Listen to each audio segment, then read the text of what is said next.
Assalamualaikum warahmatullahi wabarakatuh.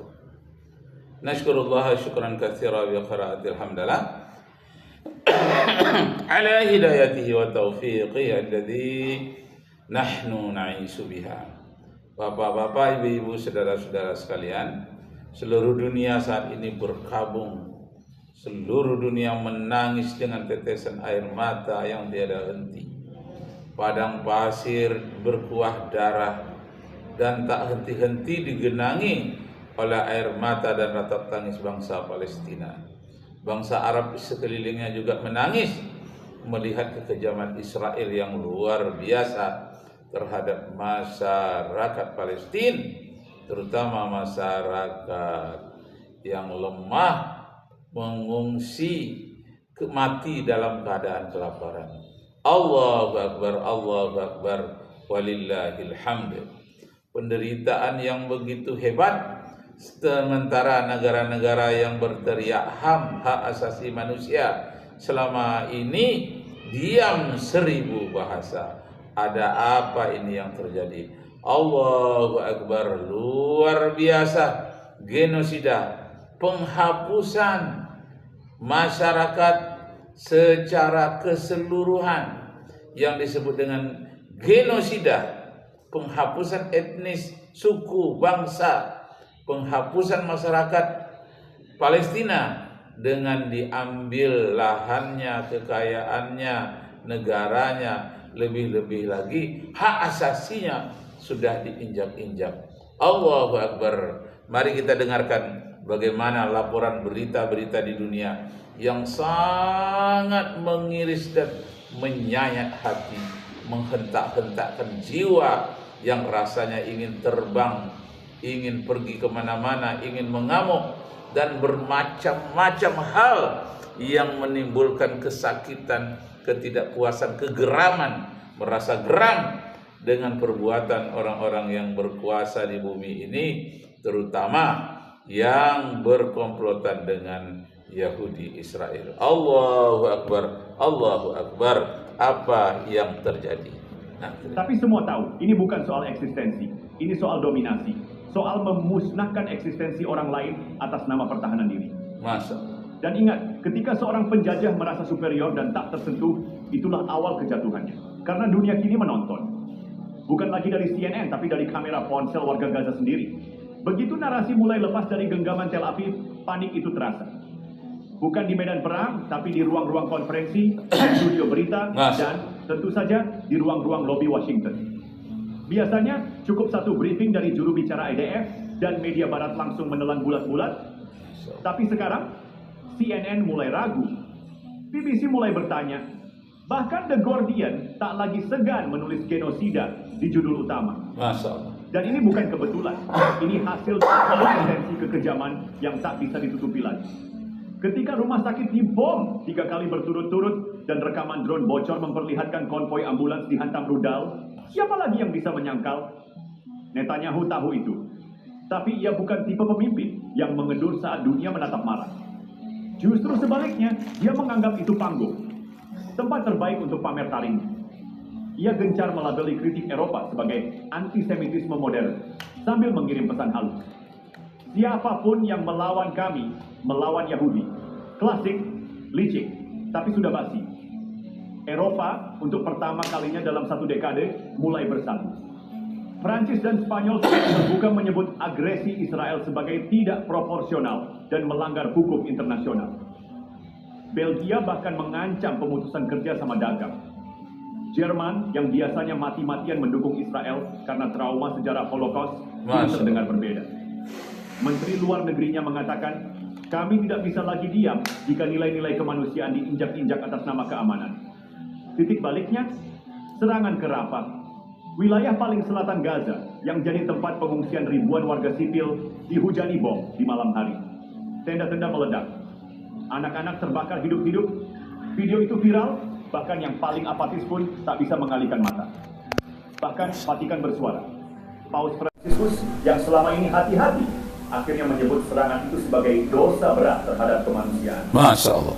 Dan jangan lupa, masyarakat internasional di Den Haag sudah mulai menyentuh kata-kata yang brutal. Israel kemungkinan melakukan kejahatan perang. Satu kalimat yang membuat para diplomat Israel meriang, karena mereka tahu begitu dunia sepakat.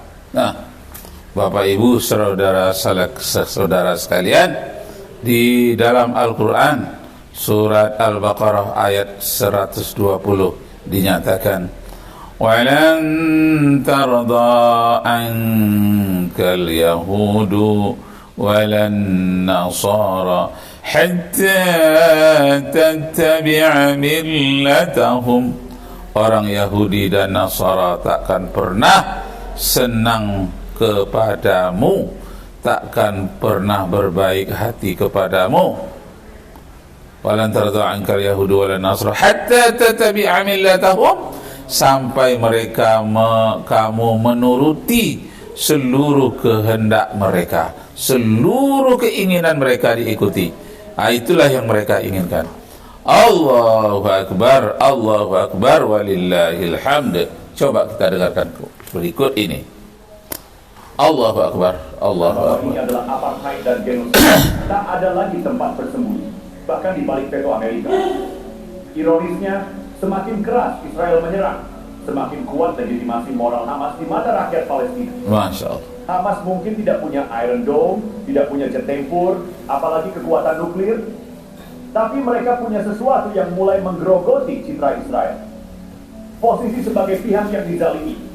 Masya Dan Allah. itu, di tengah zaman kamera, hashtag, dan live stream, jauh lebih mematikan. Karena hari ini, opini publik global bukan dibentuk oleh pemerintah, tapi oleh ribuan video berdarah-darah yang diunggah dari puing reruntuhan Gaza. Narasi bergeser, citra mulai runtuh, dan Israel sadar, mereka mulai kehilangan kendali. Penyelesaian final, kata yang tak diucapkan, tapi kini menggantung di langit Gaza, seperti drone predator menunggu giliran menunggu. Israel tidak secara resmi menyebutnya begitu, tentu tidak terlalu belak-belakan. Tapi logika militernya mengarah ke sana. Kalau bukan genosida, maka apa?